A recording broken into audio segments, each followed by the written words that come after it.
What's up, everybody? Today we're going to be talking about men going their own way, MGTOW, as it's commonly referred to. I thought it was important for me to investigate this movement and study it, understand it a bit more, because it seems to be an option that many modern men are either tempted or diving right into taking. The first thing that struck me about looking into the MGTOW movement is, despite doing a lot of sort of online study, I couldn't really figure out exactly what it was. I know it's part of the manosphere. I know it has some association with the whole red pill thing. But I couldn't really get what it was about. In its simplest form, it talks about the sovereignty of the man. Sovereignty being this kind of freedom and autonomy to do whatever you want, unrestrained by rules. And I hope I'm not creating a straw man here, because I got this from MGTOW.com, the website. But it was this idea that somehow men are not free, not sovereign to themselves. And the MGTOW movement is about creating that freedom, about breaking out of some prison that seems to exist. What I could not for the life of me figure out is exactly what this prison is beyond imagined expectations. So it seems to me that the MGTOW movement believes that men are expected to uphold this kind of provider role in society, to bear the burden of society on their backs, to pay for everything, to create everything, to take all the risks, and for the others, women, to benefit from that. This idea that men are used as a resource, while women reap all the benefits. If I'm hearing that right, or reading it right, I can understand why somebody would want to escape from that. What I don't understand is where the evidence for this is beyond imagined expectations. While I know there are some laws, especially in the United States, that are kind of stacked against men when it comes to divorce and custody of children, a few things like that, what I couldn't find was any law or any kind of thing beyond social pressure that says a man must be any one thing. As I look through the MGTOW movement kind of documentation online, that seems to beg the question. They're certain that men are somehow forced to be something and that we need to break away from this force. And this is what I found confusing, because I've never felt that. That doesn't mean it doesn't exist, but I've always felt sovereign. I've always felt free to do whatever the hell I want. Nobody ever forced me to get married, for example. In fact, in my outlook on life, it's the women who get pressured to get married much more than the men. And this is in a range of countries I've been in around the world. Now, it doesn't mean that the evidence I've seen is correct, but I'm not really sure what it is that MGTOW is fighting against, that they need to fight against. What is it that's stopping men going their own way? Because I can't find any laws that are stopping them. Something that came up when I was looking into this is this idea of idiotic risks. The MGTOW movement seems to feel that men are unappreciated for putting ourselves at risk to create amazing things and to do hard work. And this idea that because we're unappreciated, because we're seen as idiots for taking these risks, that we should simply stop taking them. Which for me sounds very childish. Like, why do you need to be appreciated to do the right thing? If you're really doing the right thing, it doesn't matter whether or not you're appreciated. I have to be honest, there's this immaturity I saw kind of filtered throughout this MGTOW documentation I was reading through, and of course from the people who have put me on to MGTOW recommended that I get into it. This idea that I'm not being appreciated, therefore it's not worth doing it. So MGTOW, if I'm hearing it right, is this combination of, one, we're under pressure to be something that we don't want to be, and two, we're not being appreciated even when we are being that thing, like a husband or a providing father, or a hard worker who takes risks, or a person who works in a high-risk job, and etc. So we're pressured to be all this thing that a man's supposed to be, and when we are that thing, we're not appreciated for it. The solution is to not be any of those things, to not take any of those risks, to kind of let the world burn. There's a quote I want to give you here, directly from the website. Great men of history have already given enough, so the modern man can afford to take a century off. I'll be frank, this is definitely an opinion piece, but what I've seen so far of MGTOW, I find equally as unpleasant as what I've seen so far of third wave feminism, which seems to be their counterpoint or their enemy. What I see on both sides of the spectrum is people feeling oppressed, not actually being oppressed, just feeling it, and then reacting with this kind of like, well, fuck you then, I'm not going to do anything tantrum.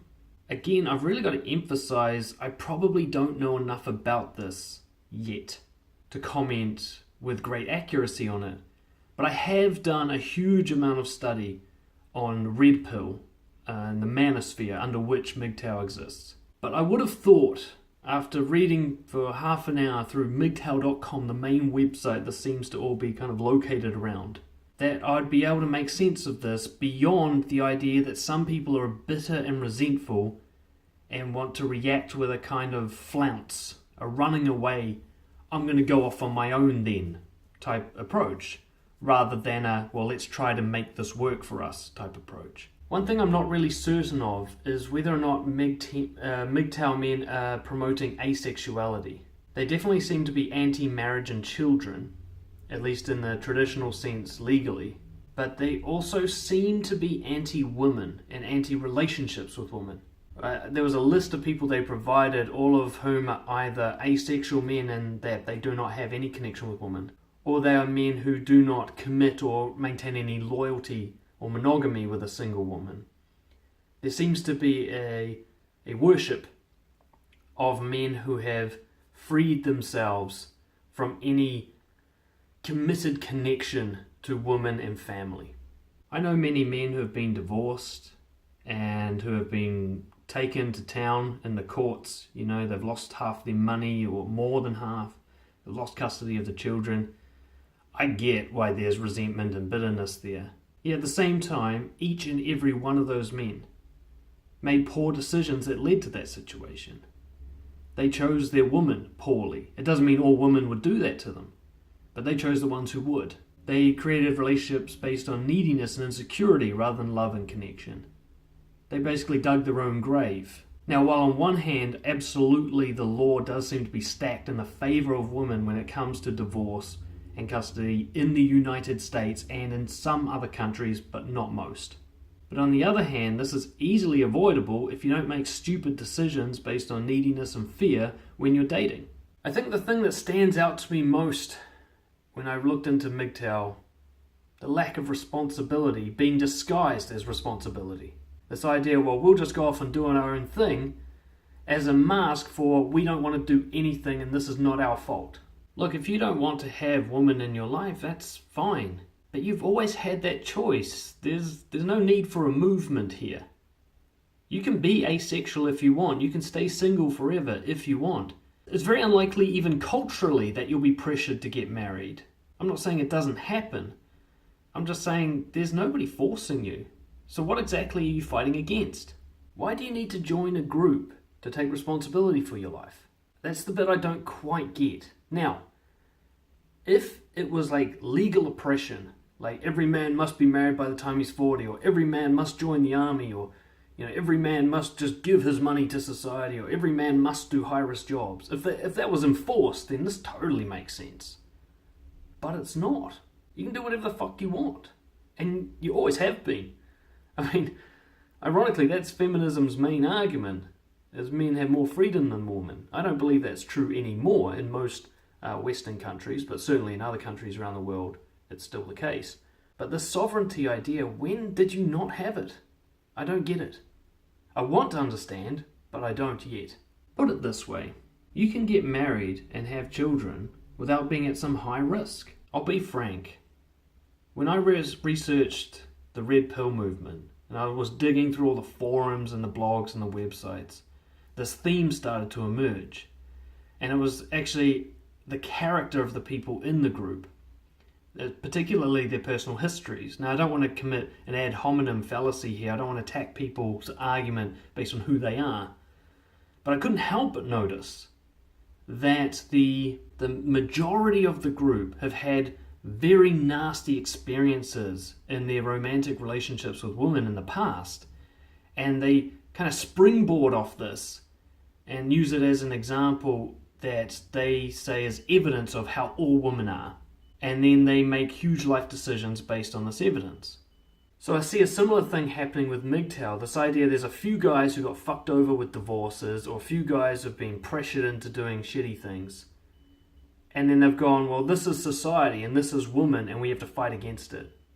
Rather than facing the uncomfortable truth, which was, you were psychologically weak in some way that allowed you to be manipulated and allowed you to dig your own grave.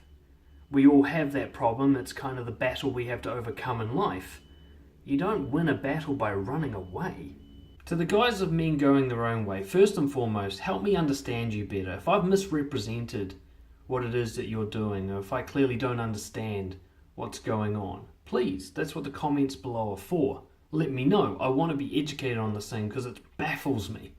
I don't understand why a straight man would want to give up women when most women out there are an absolute pleasure to have in your life. Now, I do understand that if all you've had is negative experiences with women, and you're surrounded by other men who have only had negative experiences, I can get why you think there's something you need to run away from.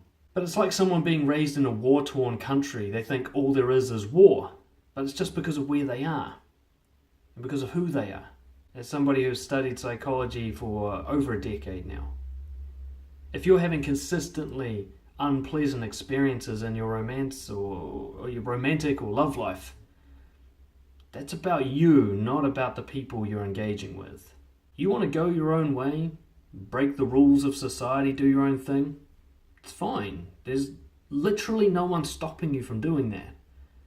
If that's what really brings you pleasure, so be it. I can't help but notice that as I scrolled through all the stuff on the MGTOW website, a feeling of bitterness just seemed to leap out of the screen at me.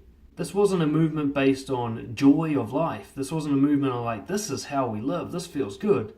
This was more a fuck you, I hate this, this is shit kind of reasoning behind the movement. I find in general, movements based on bitterness and resentment and hatred are, shall we say, less effective for building a high quality of life than movements based on love and confidence and responsibility and core values. To all the men out there who are on the fence, consider me the person right now at this stage who's not pro MGTOW. I don't think running off and doing your own thing is the best available solution to struggles with women. What I'd suggest is something else. Taking responsibility for the struggles you've had with women. If you've had a lot of miserable, painful experiences, expensive experiences with women, if you felt pressured and followed through on the pressure to live up to some idealized version of being a man instead of just being yourself, that's for you to work on. Society doesn't need to change. You do. And you can. I hope this video was helpful. Please subscribe if you enjoyed it. Share it around. Feel free to argue against me. Point out where I'm wrong. I'm trying to figure this thing out. It's like I said, I don't understand it. I want to understand it. Because it seems a tempting option for so many men. And yet I can't really see it being the best available option for a guy who's struggling with women. Thank you all for watching. I'll see you again next time. Cheers.